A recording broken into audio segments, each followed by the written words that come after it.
This was a unique opportunity, I think, and while the budget brings badly needed funding for so many areas, and that's obviously so welcome, it's gutting that the approach is the same old approach. And, we should learn from past mistakes. I think we can't keep investing in private companies. We need to invest in public services, and I think we all know that. We're already seeing commentary on how the next few budgets will be the difficult ones, with hints of future austerity looming. And this was the opportunity to avoid that austerity. I heard the Minister for Finance recently on Stephanie Preisner's podcast, and he quoted this, "Don't tell me what you value, show me your budget and I'll tell you what you value." Token affordable housing does nothing to tackle house prices or rental costs. HAP and other schemes give money directly to the private sector, when what we need is public housing on public land. This tells us government continues to value developers when we need to value people having homes. There's another glaring omission in the budget, childcare.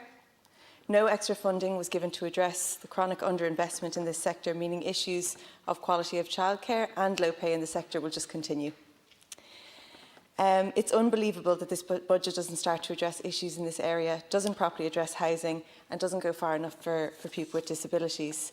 And Minister, we all welcome the €100 increase in funding to assist people with disabilities, including helping the reopening of day services and moving people from institutional settings to supported community-based livings. That is so welcome. This is the direction we need to be moving in, but it's the bare minimum, and considerably more needs to be done to achieve commitments under the UN Convention on the Rights of Persons with Disabilities. It's not just about amount sums of money, it's about the systems that achieve the intended goals, especially in an area where people affected aren't as hurt. While there's been an increase to a range of social welfare allowances, the core payments have not been raised. There have been calls to increase the pandemic unemployment payment, as you know, because it simply is insufficient. But when you compare that to a disability allowance of €203 a week, people will be, people are on this for their whole lives. It's no wonder that Ireland has one of the highest rates of poverty and social exclusion in the EU for people with disabilities. Similarly, there's no change to carers benefit and carers allowance, which is unbelievable. I think government pays lip service to people who dedicate all of their waking hours to care for loved ones. But when it comes to recognising their work, this budget is another one that I think has failed them. And like I said, the increase is welcome, but it's not a handout. Like, people with disabilities and their families deserve more. It's not a handout, and they're actually entitled to more. It's their right, and it's a right that the government should fulfil. In terms of agriculture, I welcome the supports for rural Ireland in the budget. West Cork and other rural areas have been severely impacted by the pandemic. I think especially tourism, hospitality and the arts have been so seriously impacted, and farming, fishing and small-scale food production are all incredibly kind of challenging and unpredictable times, with Brexit as well.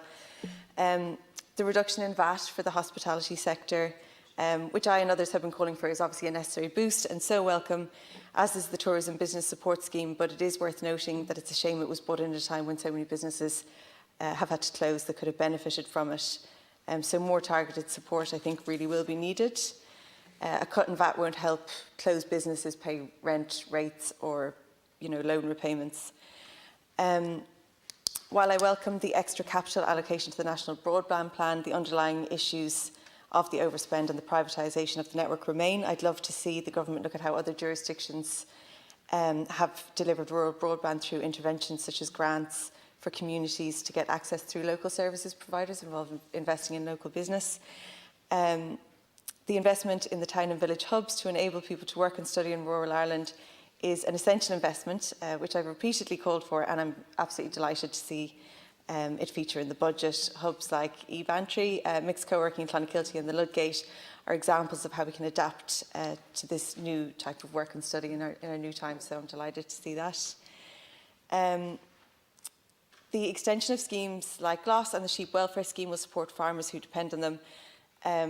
But I think in future it's just good, especially in times like this, that families shouldn't have to wait till budget day to know that that income they rely on would be continued.